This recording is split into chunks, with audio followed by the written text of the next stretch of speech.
João capítulo 9, verso 25, diz assim: e ele respondeu: não sei se ele é pecador ou não. Uma coisa sei, eu era cego e agora vejo. Amém? Esse texto está falando sobre um cego de nascença. Não vou ler todo o texto, para a gente ganhar tempo, nós estamos com o horário já um pouquinho avançado. Mas um cego de nascença, que Jesus ao vê-lo, a palavra fala que Jesus viu ele, e os seus discípulos perguntam: Jesus, mas quem pecou? Foram os pais dele? Foi ele que pecou? E Jesus fala: ninguém pecou, mas para que a glória de Deus seja manifesta através dele, ele nasceu assim. Ontem Fabinho meu irmão mandou um vídeo, me veio na mente agora, de um menino, pequeno, talvez com uns 8, 9 anos de idade, que está lutando contra o câncer, e um rapaz está entrevistando ele, conversando com ele, e ele pergunta assim: mas por que você acha que Deus, te permitiu, te deu essa doença, permitiu que você tivesse essa doença? E ele fala assim: porque eu fui escolhido por ele. Com um sorriso no rosto, com a maior calma do mundo, ele fala: porque eu fui escolhido por Deus. Mas Deus não foi mal em te dar essa doença, não foi, não foi uma coisa ruim. Eu falei: não, eu fui escolhido por Deus, e eu sou grato a Deus, porque Ele me escolheu para eu ter essa doença. Eu falei: mas como assim? Eu falei assim: porque Ele me escolheu, e não escolheu as minhas irmãs. E ele entendeu que era necessário ele passar por aquilo. Esse cego, a palavra fala que ele era cego não porque ele pecou, não porque os pais pecaram, porque na época que era muito normal eles acreditarem em uma doença, principalmente de nascença, a um pecado, a uma maldição familiar. Mas Jesus fala que não foi por causa de um pecado, mas foi para que a glória de Deus fosse manifesta através dele. Eu ia falar isso mais para o final, mas me veio no coração, já vou falar agora. Tem um texto na palavra, está lá em 2 Coríntios, capítulo 12, versos 9 e 10 ali, onde Paulo ele fala sobre um espinho na carne. Compartilhei um pouquinho isso com os homens do último Homem ao Máximo nosso, está aqui o Everton, o Leandro, os meninos que estão com a gente, Daniel, e a palavra fala assim, que Paulo ele fala que foi dado a ele um espinho na carne, que é como um mensageiro de Satanás que vinha esbofeteá-lo, mas ele fala que é para ele não se gloriar nas revelações que ele recebeu. E esse espinho na carne de Paulo, há muitas discussões sobre o que é. Alguns dizem que era uma doença física que ele lutava contra. Há uma linha, pastor, que diz que ele era um problema na visão que ele tinha. Até porque ele escreve em uma das suas cartas que ele foi procurar os colírios. Tem cartas dele que ele narra, e ele escreve junto ali com Timóteo. Tem algumas vertentes que levam a acreditar que é isso. Outros dizem que era um pecado que ele carregava, era um pecado que ele lutava contra aquele pecado, ele era tentado naquela área.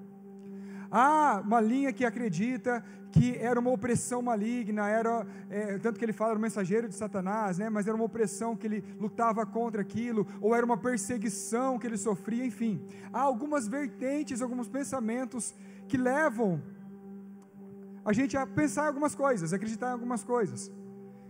Mas a palavra não deixa claro o que era esse espinho na carne. Ele trata como um espinho na carne, como algo figurativo, que representa um desafio, algo que para ele era ruim, algo que ele lutava contra. E ele fala que por 3 vezes ele orou para que Deus o livrasse daquilo. Mas a palavra do Senhor, em resposta à oração de Paulo, foi o quê? Não, meu filho, eu vou te curar, eu vou te livrar dessa opressão, eu vou te livrar dessas tentações que você passa, enfim. Não, a resposta de Deus para Paulo foi o quê? A minha graça te basta, e o meu poder se aperfeiçoa na sua fraqueza. Quando o Senhor fala, minha graça ela te basta, porque o meu poder se aperfeiçoa na sua fraqueza. Agora eu lendo a história do cego, e Jesus dizendo que essa doença era para a glória de Deus. Entenda, até mesmo nossas fraquezas e nossas dificuldades, elas servem para glorificar o nome daquele que nos criou e nos chamou.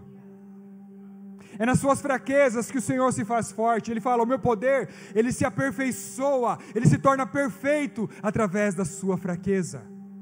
É como se Deus estivesse fazendo, o meu poder, ele é maior ainda, ele é aperfeiçoado quando você é fraco. Porque quando nós estamos fortes, quando nós somos autossuficientes, nós não damos espaço para que o poder de Deus seja manifesto através de nossas vidas. O nome do Senhor, ele é glorificado, não em nossa força, mas em nossas fraquezas. Como que você abençoa a vida de alguém através do seu testemunho? Não é chegando o Júlio e falando assim, não, eu sou o Júlio, eu sou o cara, eu tenho tantas empresas, eu não sei o que, meu casamento é uma bênção, meus filhos são assim. Não, mas Júlio, as pessoas são abençoadas através da sua vida quando você fala, eu sou o Júlio, eu era assim, e o Senhor fez isso na minha vida, e hoje eu sou quem eu sou, para a glória dEle. Porque é a sua fraqueza que abençoa a vida das pessoas, é a sua fraqueza que manifesta a glória de Deus. E a semana passada, naquele feriado que teve na sexta-feira, eu estava lavando o carro com as crianças em casa. A gente fez uma programação, eu, Benjamin e Isaac, a gente falou, a gente vai lavar o carro hoje. Eu gastei mais de 3 horas para lavar o carro. Era um molhando o outro, era o Benjamin jogando sabão onde já estava enxaguado. Gente, foi foi uma bênção. Se vocês quiserem lavar o carro de vocês, não chama a gente, só se vocês estivessem um dia inteiro e para esperar. Mas foi uma festa, foi um dia muito gostoso. A gente até fez um combinado que todo sábado a gente vai lavar o carro agora. E quando a gente estava lavando o carro, eu tive muito tempo para pensar. E eu estava assim, já no final já, a gente secando o carro. Aí o Benjamin desistiu no meio do caminho, né, fiquei sem um ajudante, ele falou, estou com frio, vou lá tomar banho. Subiu, foi embora. E estava só eu e o Isaac, ele secando o carro. E me veio esse texto na cabeça. Eu não sei se acontece com você também. Você fica pensando e você fica às vezes pregando para você mesmo na cabeça, né, meditando no texto e vai embora, né, somente viagem assim. E eu estava pensando justamente aquilo que eu estava falando para vocês no começo. Que o espinho na carne de Paulo podia ser qualquer coisa, né? Podia ser uma tentação, podia ser uma doença, né? Podia ser uma opressão maligna, podia ser várias coisas, né? Mas a graça do Senhor estava sobre ele, a graça do Senhor era o suficiente, né? E eu fiquei meditando, Senhor, por que o Senhor não revelou na tua palavra? O que era o espinho na carne? Por que Paulo não escreveu, né? Foi me dado uma doença, problema de visão. Foi me dado um problema físico, né? Alguns dizem que ele tinha um pouco de dificuldade de andar também. Enfim. Mas ele não escreve. E eu falando com o Senhor, com o Espírito Santo, falei assim, o espinho na carne de Paulo podia ser qualquer coisa. E naquela hora, eu me arrepiei inteiro, só de lembrar eu me arrepio aqui. Porque o Espírito Santo falou ao meu ouvido, com aquela voz suave e doce, é isso, o espinho na carne de Paulo pode ser qualquer coisa. Você entendeu? O espinho na carne de Paulo pode ser qualquer coisa. Ele não falou o que era, porque isso pode ser aplicado na minha vida e na sua vida hoje. A dificuldade que Paulo expressa ali, aquilo que ele viveu ali, aquilo que ele estava vivendo, as dificuldades dele, pode ser qualquer coisa. Pode ser aquela tentação que você luta contra ela, aquele pecado que você luta e ora e fala, Senhor, me livra disso, mas parece que é tão difícil. O espinho na carne de Paulo poderia ser aquela doença, aquela dor que você sente, que vem, que te aprisiona, que te faz muitas vezes querer desistir, que faz você olhar para o Senhor e dizer, Senhor, eu não suporto mais essa dor, me cura, me livra disso. O espinho na carne de Paulo pode ser aquela pessoa que te persegue, que você não entende, fala, Senhor, por que eu estou sendo perseguido dessa forma? Por que estão falando isso contra mim, Senhor? O espinho na carne de Paulo pode ser qualquer coisa. Meu irmão, seja uma tentação, seja o pecado que você está lutando contra, seja aquele parente que você ora para a salvação dele, parece que você não vê um resultado das suas orações. Pode ser aquela pessoa, aquele patrão, aquela pessoa que trabalha com você, aquela pessoa que caminha com você, que te persegue, que é enviado por Satanás para te oprimir, para te jogar para baixo. Mas independente de qual seja o seu espinho na carne, a palavra do Senhor continua sendo a mesma, a minha graça te basta, porque o meu poder se aperfeiçoa na sua fraqueza. Eu estava sexta-feira conversando com a irmã aqui na igreja, ela não está aqui agora, e ela contando, falou assim, pastor, hoje a irmã que limpa aqui a igreja, né? E ela, quando eu cheguei para abrir aqui a igreja para ela, 7h30, ela estava conversando com uma senhora aqui na rua. Eu vim abrir a igreja e tal, depois eu voltei para levar o Benjamin na escola ainda, mas eu vi que aquela senhora estava assim, conversando com ela e chorando e tal. Depois ela veio me contar que aquela senhora está passando uma dificuldade com o neto. O neto está nas drogas, ele está sendo ameaçado, né, de morte pelos bandidos. Ela já fez empréstimo, nem tem salário mais, todo o salário dela vai para pagar empréstimo, para pagar traficante, para não matar o neto dela. E ela encontrou a irmã aqui, sexta-feira, não conhecia a irmã, chegou para ela e começou a contar a história da vida dela, e falou assim: ora por mim, irmã. Só que quando a gente olha a história dessa irmã perdeu um filho alguns anos atrás, morto por traficantes. Ela também fez empréstimo para pagar a dívida do filho, ficou endividada, ficou tudo. A gente conhece um pouco a história dessa irmã, parece que está se repetindo. E eu falei para ela assim: irmã, olha como Deus não desperdiça nenhuma dor nossa, naquilo que Deus trabalhou na sua vida, aquilo que o Senhor curou na sua vida. Hoje você está aqui firme na igreja, no Evangelho, firme no Senhor, teve as suas experiências, e hoje o Senhor está trazendo pessoas que estão vivendo a mesma coisa, para que você ministre o coração delas, e você possa dizer: ó, eu passei pela mesma coisa, e Deus me deu a vitória. Muitas coisas que a gente passa na nossa vida, é o Senhor te preparando, te aperfeiçoando, para que você possa ministrar o outro. A minha graça, ela te basta. E o meu poder se aperfeiçoa na sua fraqueza. É a sua fraqueza que eu vou usar para que as pessoas conheçam o meu poder. É a sua fraqueza que eu vou usar para que as pessoas conheçam a minha misericórdia, o meu amor, e encontrem a salvação que é em Cristo Jesus.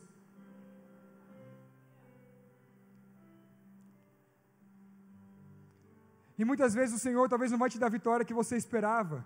O Senhor não livrou Paulo do espinho da carne dele, mas o Senhor disse: a minha graça, Paulo, é suficiente na sua vida, e o meu poder se aperfeiçoa na sua fraqueza. E quando a gente lê as cartas de Paulo, a gente vê que por muitas vezes ele relembra as pessoas aquilo que ele era. Ele fala assim: eu, que lá atrás, por zelo à lei, zelo à religião, eu era perseguidor dos cristãos, eu matava os cristãos. Paulo, ele escreve: dos pecadores eu sou o maior. Paulo, ele era um homem que não tinha problema nenhum em expor as suas fraquezas, as suas fragilidades, em ser vulnerável, porque ele sabia que a glória do Senhor era maior. Quando ele expunha as fraquezas dele, o passado dele, quem ele era a fim de glorificar o nome do Pai, e dizer: olha quem eu era, mas eu não sou mais o mesmo, porque Cristo me encontrou. E é sobre isso que eu quero falar hoje, a vida em 2 tempos. A nossa vida, assim como muitas coisas, ela é dividida em antes e depois. Uma moeda tem 2 lados. Um jogo de futebol tem 2 tempos. A história da humanidade ela é dividida em 2 partes, antes e depois de Cristo. Esses dias eu vi um vídeo, 2 homens, assim, um homem evangelizando o outro, e ele fala assim: eu não acredito em Jesus, eu não creio em Jesus, um dos homens falando. E o outro começa a conversar com ele, e fala assim: mas qual época aconteceu tal coisa? Explica para mim. Foi mais ou menos por volta de 1500 antes de Cristo. Antes de quem? Meu irmão, você pode não acreditar em Jesus, mas a história foi dividida no meio por causa dele. Um ateu não acredita em Jesus, mas ele vai ensinar a história, ele fala: não, porque na época, né, de tal época era de não sei o que, mesozoica, foi tantos anos antes de Cristo. Ele dividiu a história no meio. Mas mais do que a história da humanidade foi dividida no meio, a minha história e a sua foi dividida no meio. Quantos aqui tiveram a história mudada por Jesus Cristo? Pode dar uma glória a Deus aí? Quantos podem dizer: eu sou um antes e eu sou um depois dele? Amém? Glória a Deus. E assim também o testemunho desse homem, a gente leu aqui João 9:25, ele fala assim: eu não sei se ele é pecador ou não. Como quem está dizendo: não sei quem era esse homem exatamente, mas uma coisa eu sei, eu era cego, e agora eu vejo. Você pode dizer: agora uma coisa eu sei, eu era uma pessoa, e hoje eu sou outra. Talvez você não conheça muito sobre Jesus ainda. A gente sempre conversa, né, com irmãos aqui da igreja, alguns irmãos, quando a gente fez aqui o curso de batismo, né, também, alguns irmãos que estão caminhando na fé, estão começando a caminhar na fé, e às vezes as pessoas falam assim para a gente, até na célula essa semana teve gente que falou isso: pastor, às vezes eu não sei como falar para as pessoas, não sei o que dizer. Meu irmão, quanto que Jesus fez na sua vida, isso já é suficiente. Você pode falar assim: eu não sei muito sobre ele ainda, estou estudando sobre ele, tem muita coisa sobre a Bíblia que eu não sei ainda, mas eu sei quem eu era, e eu sei que eu não sou mais a mesma pessoa. Eu sei o que Ele fez na minha vida. A sua história de vida, ela tem que impactar as pessoas que estão ao seu redor. Não deixe de contar o seu testemunho, não deixe de falar aquilo que Ele fez na sua vida. E coisas maiores virão, e Ele fará. Amém? Então o primeiro ponto é esse, eu era. O encontro de Jesus foi um momento de transformação total na minha vida e na sua vida, assim como na vida desse homem. E quando nós começamos a olhar para a palavra, a gente vai ver, por exemplo, Maria Madalena, que ela pode dizer, eu era possessa, mas Cristo me libertou, está lá em Lucas 8, 2.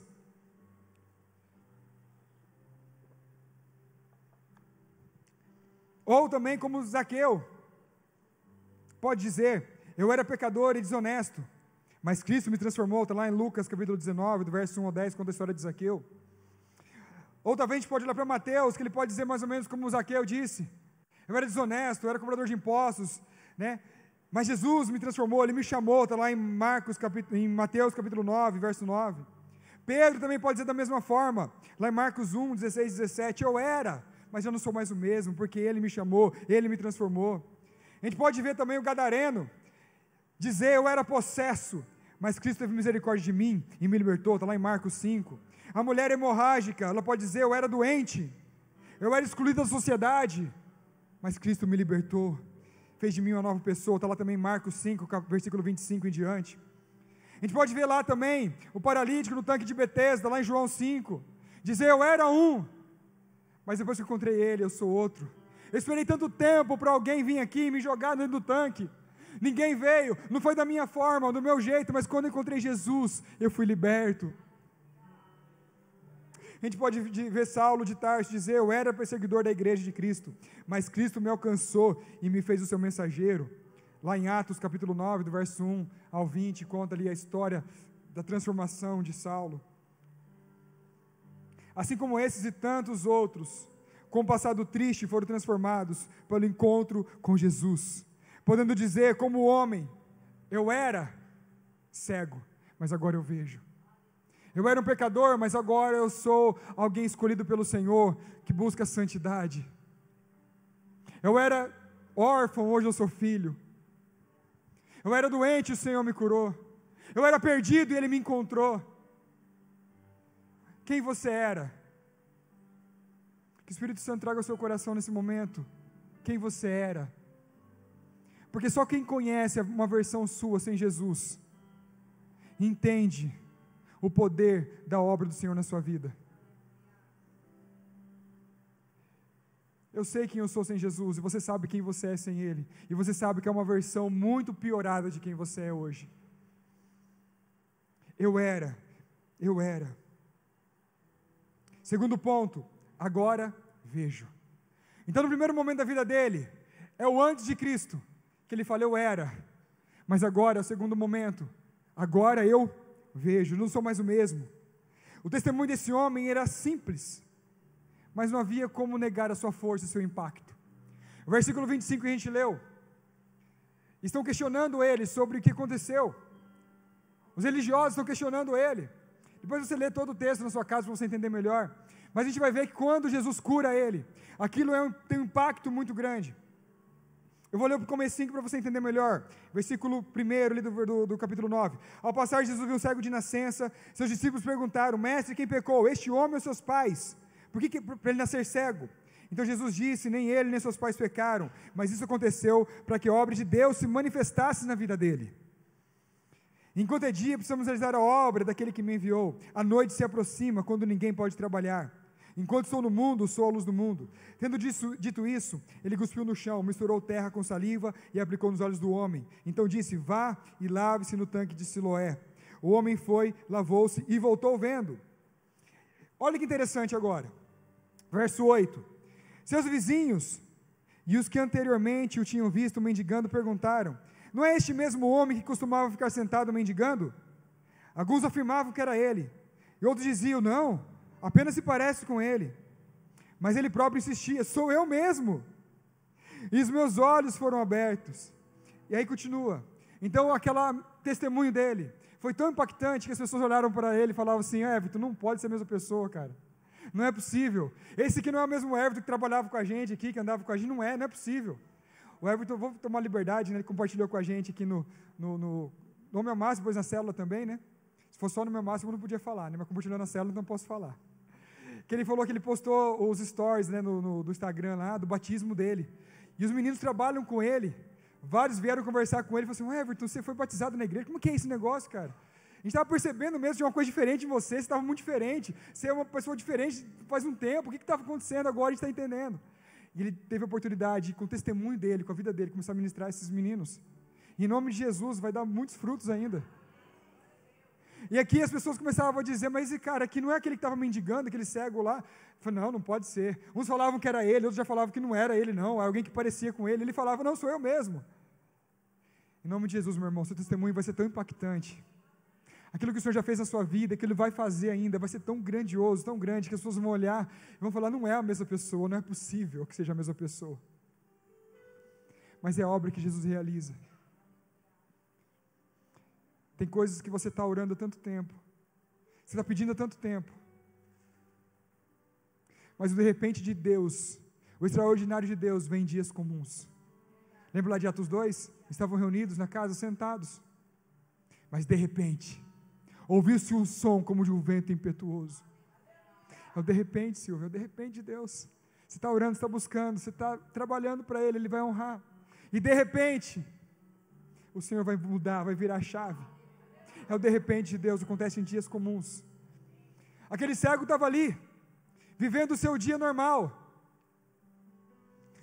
sentado à beira do caminho, sem enxergar, pedindo esmola, vivendo à custa do bom coração de outras pessoas, mas de repente, o Senhor aparece. E sabe o que é mais lindo aqui? Fala que Jesus chegou até ele. Não foi ele que chamou por Jesus, mas a palavra fala que Jesus viu o cego de nascença. Jesus foi até ele. Jesus cuspiu no barro, passou no olho dele e mandou ele se lavar. O Senhor faz coisas em nossas vidas que a gente nem espera. Não somos nós que o encontramos, mas Ele que nos encontrou. Ele fala: não foram vocês que me escolheram, eu escolhi vocês. Por isso que a salvação é pela graça. É a graça de Deus. Não é pelo que a gente faz, mas é por aquilo que Ele fez. Mas deixa eu continuar aqui. O encontro com Cristo liberta, transforma, perdoa, cura, anima, restaura, reconcilia. Há um antes e um agora, depois do encontro com Cristo. Coloca para a gente aí, por favor, Isa. 2 Coríntios 5,17. E agora eu sou nova criatura. Portanto, se alguém está em Cristo, uma nova criação. As coisas antigas se passaram, e eis que se fizeram coisas novas. Aleluia. Agora que eu estou em Cristo, eu sou o Filho de Deus. Coloca para a gente João, capítulo 1, verso 12. Contudo, aos que o receberam e aos que creram em seu nome, deu-lhes autoridade ou direito de se tornarem filhos de Deus. Aleluia. Você é filho de Deus? Tem filho de Deus aí? Agora eu sou o templo do Espírito Santo. 1 Coríntios 3,16. 1 Coríntios 3,16. Vocês não sabem que são templos de Deus e que o Espírito de Deus habita em vocês? Aleluia. Efésios 2,19. Agora eu sou família de Deus. Portanto, vocês já não são estrangeiros nem forasteiros, mas concidadãos dos santos e membros da família de Deus. Ele faz que o solitário viva em família. Ele faz que a estéril seja mãe de filhos. Ele faz que o órfão seja adotado pelo Pai. Agora eu sou salvo, João 5,24. João 5,24. Em verdade lhes digo, que quem ouve a minha palavra e crê naquele que me enviou, tem a vida eterna, e não será condenado, mas já passou da morte para a vida. Efésios 2,6. Agora eu sou assentado com Cristo nos lugares celestiais. Deus nos ressuscitou com Cristo e com Ele nos assentou nas regiões celestiais, em Cristo Jesus. Não importa quem eu era antes, o importante é aquilo que Deus fez na minha vida, e o que Ele continuará fazendo em mim, através de mim. Sabe, eu falo para pessoas aqui que talvez alguns olham tanto para o seu passado, estão presos no seu passado. Eu já falei isso aqui várias vezes, o seu passado é pedra, mas seu futuro é barro. O passado já foi, ficou para trás, você não consegue mais mexer nele. O máximo que você consegue é olhar para trás e ver a misericórdia de Deus, e o poder de Deus, e a graça de Deus sobre a sua vida. Mas o dia mais precioso que você tem é o hoje, é o agora. O momento mais importante da sua vida é o agora. O momento mais lindo da sua vida é o agora, porque agora você tem a possibilidade de fazer coisas diferentes, de viver algo novo no Senhor, e projetar um futuro cheio da presença e da glória dEle. Sabe, quem tem interesse de te lembrar do seu passado não é o Senhor, mas é o Satanás. A palavra fala que ele é o acusador de nossas almas. Ele quer te lembrar do seu passado. Sabe por quê? Porque o seu futuro está nas mãos do Senhor. Está na decisão sua de se entregar para Cristo, de render a sua vida a Ele, de viver algo novo no Senhor, receber essa graça e ser uma nova criatura, ser alguém totalmente diferente do que você foi. Você tem essa possibilidade. Sabe por que Satanás tem tanta raiva de mim, de você? Porque nós temos a possibilidade de viver coisas novas no Senhor, mas o futuro dele já está traçado, ele já está condenado. Mas eu e você não. Nós temos um futuro lindo, escrito por Ele, uma história nova, uma história linda, escrita pelo Senhor. Eu era cego, mas agora eu vejo. Meu irmão, quem você era, só serve para mostrar aquilo que Deus fez na sua vida. Aquele homem saiu pelas ruas, saiu pela cidade dele, as pessoas olhavam para ele e falavam, mas cadê? Esse que não era o homem que estava lá pedindo esmola, não é ele? Ele fala, sou eu mesmo, eu era cego, mas agora eu vejo. Acredite você ou não, mas o Senhor fez isso na minha vida. Glória a Deus por isso. Para a gente finalizar, isso é a graça de Deus. É graça porque Jesus não tinha necessidade nenhuma de curar o cego, e nem de tocar a vida dele. É graça porque aquele homem não merecia o favor de Deus, como eu não merecia o favor de Deus, como nenhum de nós merecia o favor de Deus, por isso que é graça. Lá em Efésios capítulo 2, verso 8, fala, porque pela graça sois salvos, mediante a fé. Aí depois ele continua dizendo, verso 9, isso não vem de vós, mas é dom de Deus, e não vem de obras para que ninguém se glorie. Por muito tempo a gente foi ensinado que eu era salvo por aquilo que eu fazia, que eu tinha que pagar penitências, eu tinha que fazer para ser salvo. Não, eu sou salvo pela graça, mediante a fé. O meu papel é o quê? É crer. É crer em Deus, é crer na obra redentora de Cristo, e pela graça eu recebo a salvação.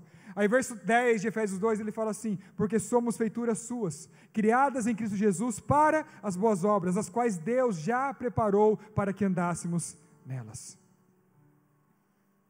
Então não tem que fazer boas obras? Não, tem que fazer as obras de Cristo, mas as obras que Ele já preparou para que eu fizesse. Mas eu não faço as boas obras para ser salvo, eu faço as boas obras porque eu já fui salvo. Eu conto meu testemunho, levo esse evangelho porque eu fui salvo, eu recebi a Cristo, e quando eu recebi a Cristo, eu recebi uma missão, ide e pregar o evangelho. Quem está em célula aí, está muito por dentro do que eu estou falando aqui agora, né? Está estudando isso aqui nas células agora. Então você foi salvo, e uma vez salvo, você tem o privilégio e a missão de levar o evangelho de Cristo, a boa nova dele, dizer eu era, mas não sou mais. Afinal todos éramos pecadores. A palavra fala que nós já nascemos no pecado, e no pecado concebeu minha mãe. A palavra fala que Ele nos alcançou, nos amou, estando nós ainda perdidos em nossos delitos e nossos pecados. Ele nos alcançou, Ele nos resgatou.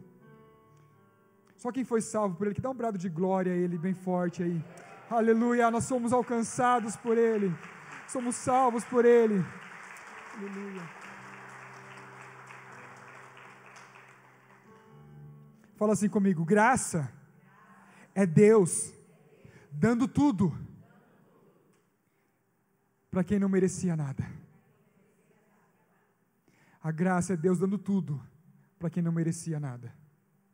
A graça é Deus dando tudo para quem não merecia nada. Eu não merecia.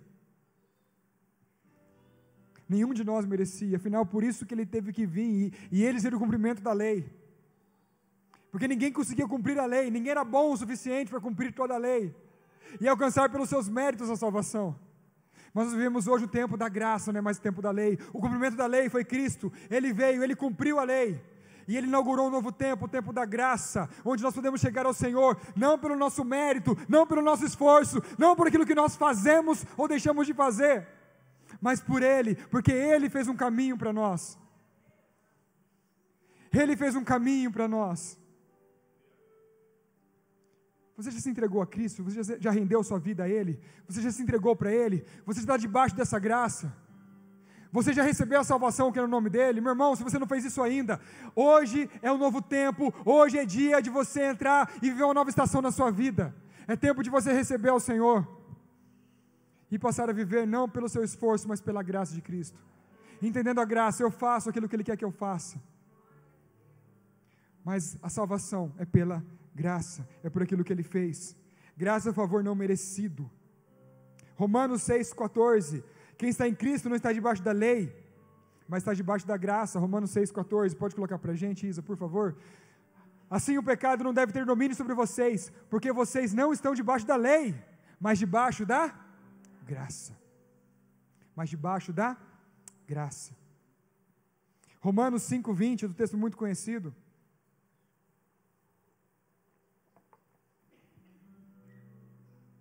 A lei foi introduzida para que a transgressão fosse ressaltada. Entretanto, onde foi ressaltado o pecado, transbordou a graça. Em outra versão fala, onde abundou o pecado, superabundou a graça. Quando nós entregamos nossa vida para Jesus, a gente falou muito sobre isso, no Nome ao Máximo, por vários momentos, isso ficou muito evidente em nossas vidas, né, quando a gente estudava e ministrava, que muitas coisas o Espírito Santo foi revelando para a gente.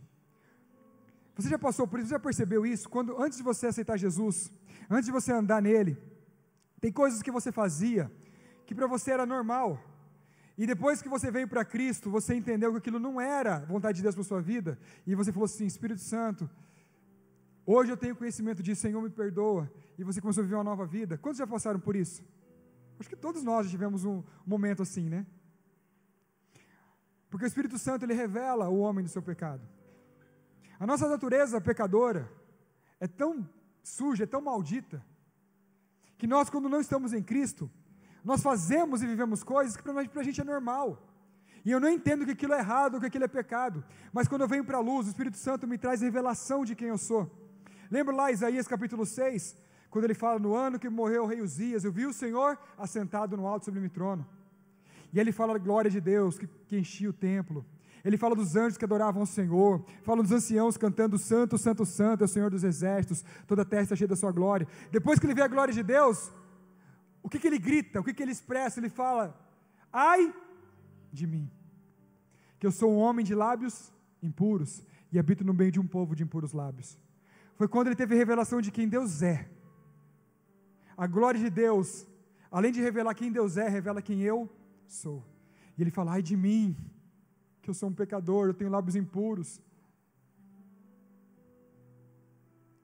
Isso é a graça que não deixa a gente continuar no pecado, a graça que não deixa mais eu continuar no caminho da perdição, a graça que não permite que eu continue da forma que eu era, porque eu era cego, mas agora eu vejo.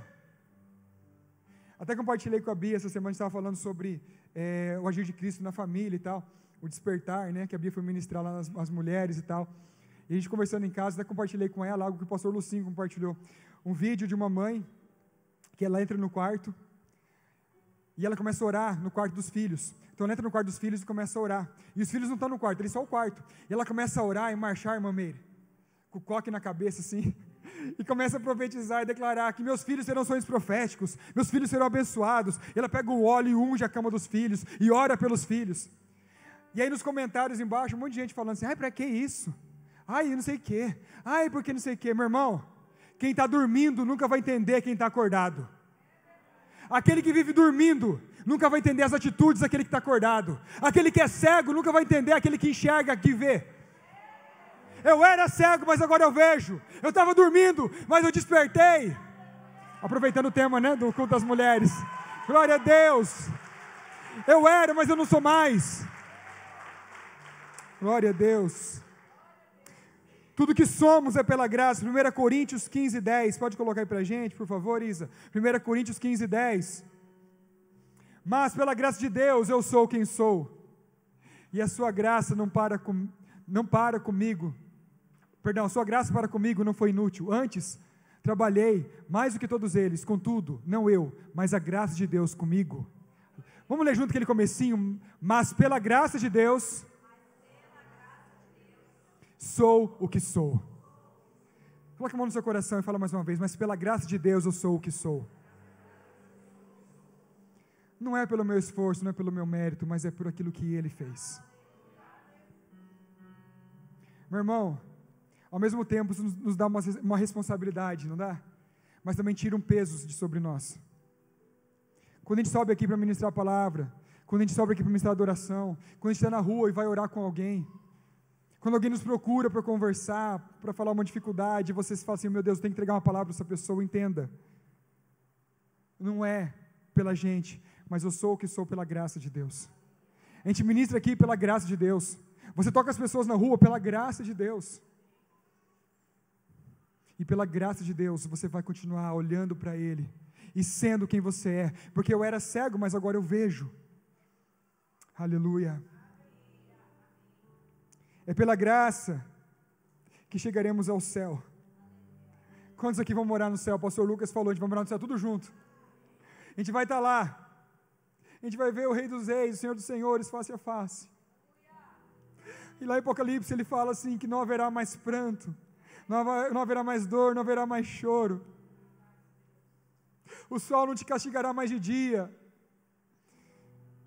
Não haverá mais dor.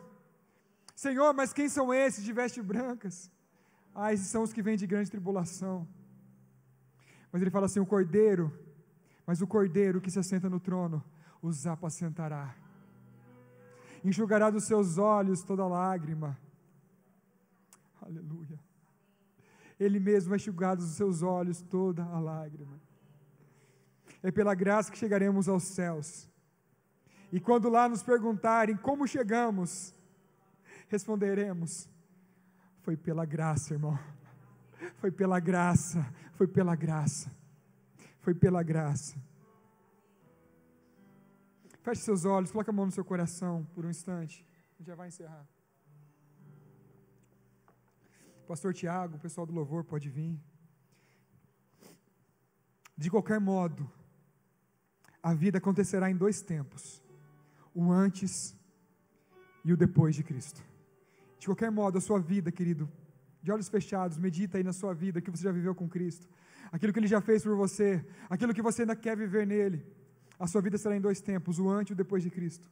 Para uns, o encontro com Cristo resultou em reconhecimento de que precisavam de sua graça e amor, e eles foram curados, foram restaurados, foram salvos, foram libertos pela graça.